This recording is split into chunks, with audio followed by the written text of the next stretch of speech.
Well, as we noted, two federal leaders went down to defeat last night, Pierre Poilievre and Jagmeet Singh. But one leader who came out victorious despite predictions of a possible loss was Elizabeth May.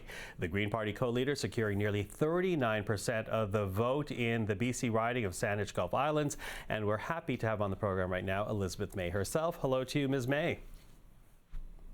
Hello, Michael, and thank you for having me. Happy to do so. Listen, I need to begin with a statement that I saw from Jonathan Pedneault not that long ago, just this afternoon, your co-leader with the Greens. And he talks about how heartbroken he is, but he also goes on to say this: I will meet with Elizabeth to discuss my own future in politics and eventual transitions. Accountability is needed, and I failed to bring forth the results we hope for. New progressive voices must emerge. That sounds like he's signaling that he's going to step out of politics, Elizabeth. Well, Jonathan and I will be talking very soon, and I don't want to anticipate or prejudge. When he says heartbroken, we're both heartbroken.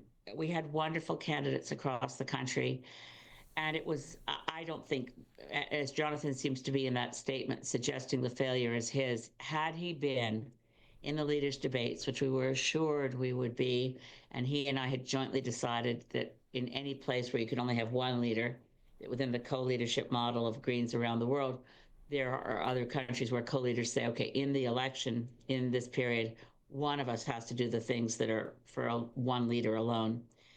I think if Jonathan had been in those leaders' debates, it would have changed the fortunes and the outcomes for us in a lot of ridings across Canada. And as you probably know, we have launched a challenge in federal court around what the staff at the Leaders Commission decided, which we think broke their own rules. But Jonathan's willingness to take this on and say it was his failure to communicate. When you're gagged, bound, and thrown off a stage, it's real hard to communicate. So we will be talking soon. I think he's, terrific voice and important voice in Canadian politics. Will you encourage him to stay on, though? Of course, but it's his decision to make, and there are other things at play, and those are personal things for him to discuss at some point. So we'll talk. I hope am able to convince him to stay on, but we haven't had a chance to meet today. I'm just back and forth with texting with him, time zone differences being what they are.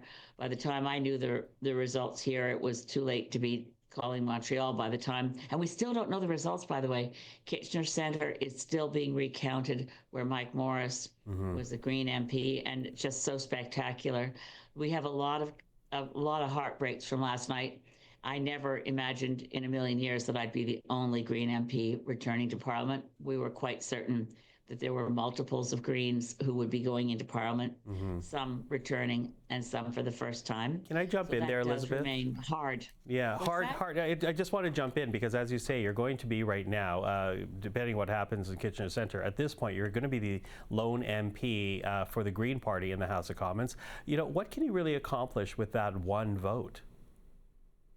Well, I had the role of the only Green MP from 2011 to 2019. And in that time, I passed legislation that I put forward as a private member on Lyme disease. I did it as the only member of the Green Party. I amended legislation. I pushed back on things Stephen Harper was doing more effectively than parties that had many more MPs than me. So yeah, I know that role, and I know what one MP can do, and it's quite a lot. It doesn't mean that I expected to ever be in that position again. So, and it's a minority parliament, and we still don't know how the final numbers will settle.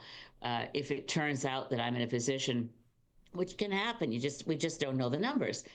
We may still find that Mark Carney, as Prime Minister in a minority government, needs to be in some form of an agreement with the Greens to keep the confidence of the House. These are things we don't know yet. So I may be in the most powerful position I've ever been in since I was first elected in 2011. We just don't know. So we'll see how that shakes down, though. But, I wonder, can you work with this Liberal government, though? Because we've already heard Mark Carney talking about pipelines, not just for crude, but also for LNG. As a Green Party MP and the Green Party co-leader, can you actually work with this Liberal government?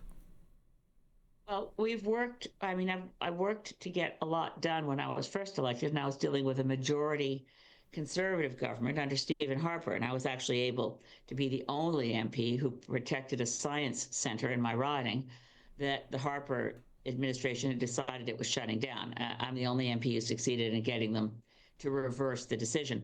Work with people is something that Greens excel at, working with people. It doesn't mean we cave on principle ever. It just means we find ways around obstacles to get results. And I'll continue to do that. Now, you are returning to the House of Commons, but as you know, Pierre Poilievre did not win his seat last night. Mr. Singh did not win his seat last night. Mr. Trudeau is now gone. We've seen some very partisan bickering over the last few years in the House of Commons. With that kind of dynamic change, with two leaders not gaining their seat in the House of Commons, what do you hope can now be accomplished? I think a lot of this is going to be up to the tone set by the Prime Minister. I reached Mark Carney last night before I took the stage at our own victory party just to congratulate him on a remarkable turnaround in the fortune of the Liberal Party. I mean, I'm sure political scientists in the future will spend a lot of time talking, debating, and dissecting the 2025 election in Canada and the preamble to it, where the expectations not that long ago were that Pierre Poilievre was going to gallop to a majority government, that he would be the next prime minister. The Bloc Québécois would be the official opposition. My goodness, tectonic shifts. So I called Mark Carney to congratulate him. He congratulated me on my win. We have to set a different tone in Parliament. We have to restore the fundamentals of Canadian values. One I've always loved is that we can disagree without being disagreeable. I've won many awards in Parliament. I sometimes think the one I haven't won yet is the one they don't give out, which is called Miss Congeniality. I feel like everybody's mom in Parliament is saying, okay, time out for bad behavior, go over there into the corner till you can behave yourself. I don't actually have that role, but I do think we can do better. We can aspire to be better. We can listen to our better angels. And frankly, obstruction for the sake of obstruction is not what an opposition party should do in a minority parliament, especially when the country is dealing with an external threat of an irrational, combative bully in, I hate to even use his name anymore, the madness of King Donald I. We're dealing with something that requires that as Canadians, we be Team Canada together. That is the tone we should take in Parliament together. And I'll do everything I can to make sure that our Parliament inspires Canadians to feel a sense of pride. For a while, we weren't feeling proud of being Canadians. We got it back when we started saying, and as I said, you know, Mr. Trump, we're never the 51st state. Maybe California could be the 11th province. I really want us to be, as a country, changed by this challenge, able to say our economy is now more self-reliant, self-sufficient. We don't want to be a branch plant, a vassal state for US-based transnationals. We are reinventing ourselves. We are reimagining ourselves as a country that thinks like a country and acts like a country. To do that in Parliament, we have to stop acting like it's a sandbox and we're badly behaved children. That has to end. Elizabeth May, always appreciate the time. Thank you for this. And again, congratulations on your win last night. Well, thank the voters of Saanich-Gulf Islands. I'm so grateful.